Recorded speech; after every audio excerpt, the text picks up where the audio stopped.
नमस्कार साथियों, ये एक सेल्फ इम्प्रूवमेंट सीरीज है जो आपको एक डे टू डे लाइफ में एक बेहतर लाइफस्टाइल, एक अच्छी लाइफस्टाइल कैसे जियोगे आप, एक थोड़ी टेंशन फ्री, आज इतने टेंशन भरे माहौल में एक अच्छी लाइफ कैसे जियोगे, ये सीरीज उसके लिए है। सिर्फ आपको एग्जाम से पढ़ाई से रिलेटेड नहीं है। तो चलिए अपन ये सीरीज स्टार्ट करते हैं। तो अपन स्टार्ट करते हैं अपना सबसे पहला टॉपिक, जो कि है रेजिलियंस एज अ लाइफ मंत्र। अब रेजिलियंस का मतलब क्या होता है बेटा?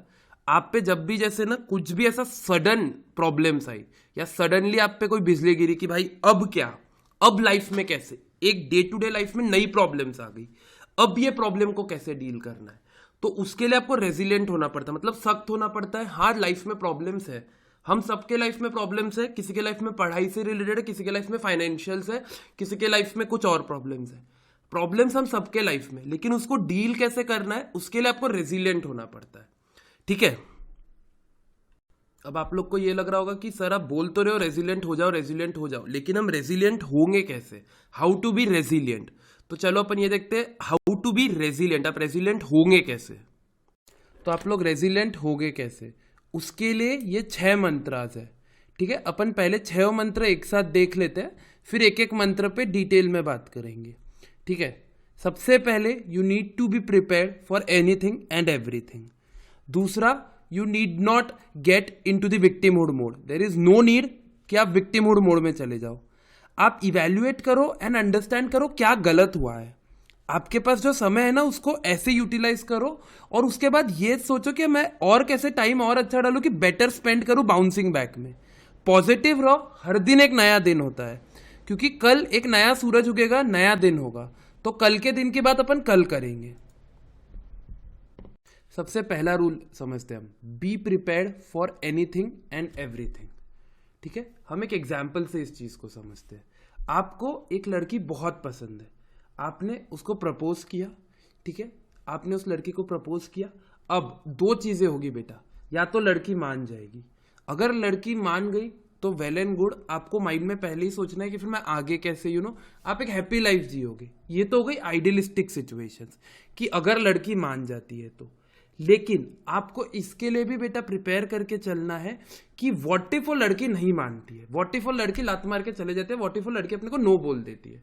अगर वो नो बोल देती है तो अपने को माइंड में उसके लिए भी प्रिपेयर करना है कि हाँ ठीक है, मैं वो लड़की से प्यार करता हूं, बट वो अगर मुझे नहीं बोल देती है तो इसके लिए भी आपको मेंटली पहले ही प्रिपेयर रहना पड़ेगा कि डे 1 पे कि अगर लड़की ने नहीं बोल दिया तो क्या मैं इसके आगे कैसे डील करूंगा। प्रिपेयर करो एनीथिंग एंड एवरीथिंग कि कुछ भी हो सकता है। एक स्टूडेंट्स के पर्सपेक्टिव से मैं इस चीज को समझाता हूं। आपका काम क्या है, आज आपका कर्तव्य क्या है? पढ़ो और एग्जाम दो। आपने आपका पढ़ के एग्जाम दी। अब बेटा 2 ही चीजें हो सकती है, या तो आप पास हो जाओगे या तो आप फेल हो जाओगे। ठीक है, जिस दिन आप पढ़ रहे हो आपको प्रिपेयर करके चलना है, जिनकी भाई सोचना हमेशा पास होने के लिए, लेकिन प्लान भी रेडी रखना। अगर मैं फेल हुआ तो क्या, अगर मेरे समझ लो जैसे सीए एग्जाम्स है, अगर मैं सीए एग्जाम्स में फेल हो गया तो क्या। Always prepare for the best but keep a backup plan for the worst. Always take this as a guru mantra. ठीक है, please do not get into the victimhood mode. Second अपना मंत्रा यही है, प्लीज इस सोच में मत चलना कि सर मैं ही क्यों या मेरे साथ ही ऐसा क्यों हो रहा है। ठीक है, do not get into victimhood mode. Salim sahab की एक फेमस शायरी बोलना चाहूंगा, खुद ही के आंसू खुद ही पोंछ लेना, खुद ही के आंसू खुद ही पोंछ लेना, कोई और अगर पोंछने आएगा तो हिसाब करेगा। ऑलवेज रिमेंबर, बी कोई और अगर तुम्हारी हेल्प करना है ना बेटा, वो कुछ रिटर्न में लेगा। इसीलिए do not get into victimhood mode. सोचो क्या गलती हुई है, उसको सुधारोगे कैसे, जो अपने को लेके आते हैं अपने थर्ड पॉइंट पे। तीसरा पॉइंट, इवेल्युएट करो क्या गलत हुआ है। बेटा विक्टिमहुड मोड हटा दिया आपने, आप कोई भी चीज के लिए प्रिपेयर्ड हो। अब समझो कि क्या गलत हुआ है, वो एक पेन पेपर लो, लिखो कि अच्छा ये राइट है, ये रॉन्ग है, जो रॉन्ग है वो क्यों रॉन्ग हुआ, उसको कैसे सुधारोगे, चीजें और कैसे बेहतर करोगे। इवेल्युएट करो, ये सबसे क्रिटिकल पॉइंट है। A well planned battle is a battle half won. अगर आपने प्लानिंग ढंग से करी ना, आप अगली जो आपकी लड़ाई है, जो भी चाहे सीए एग्जाम्स हो, चाहे आपकी कोई भी कॉम्पिटिटिव एग्जाम्स हो, यू विल एस इट। लेकिन उसके लिए पहले क्या गलती हुई है पिछले बार वो ध्यान रखना। ठीक है। अब फोर्थ पॉइंट, ये सबसे इंपॉर्टेंट है कि आप अपने टाइम को वैल्यू करो, अपने टाइम का एनालिसिस करो, बेटर स्पेंड अपना टाइम इस चीज में डालो कि मैं इस चीज से उभरूंगा कैसे। बाउंस बैक कैसे करूंगा, how will I fight this, मुझे विक्ट्री कैसे मिलेगी, मेरे से पिछले बार क्या गलतियां हुई थी या कौन सी ऐसी गलती है जो मैं सुधार सकता हूं। अगर सडनली फॉर एग्जाम्पल अगर आपका बीच रोड पे टायर पंचर हो जाता है, वहां बैठ के रो नहीं सकते आप, अभी आप क्या करोगे, यार मैकेनिक ढूंढूंगा या मेरे को जैक लगाना है तो मैं वो करूंगा। आप नई नई स्ट्रेटेजीज लगाओगे उस चीज से उभरने को। ठीक है, ये है value your time better spend on bouncing back.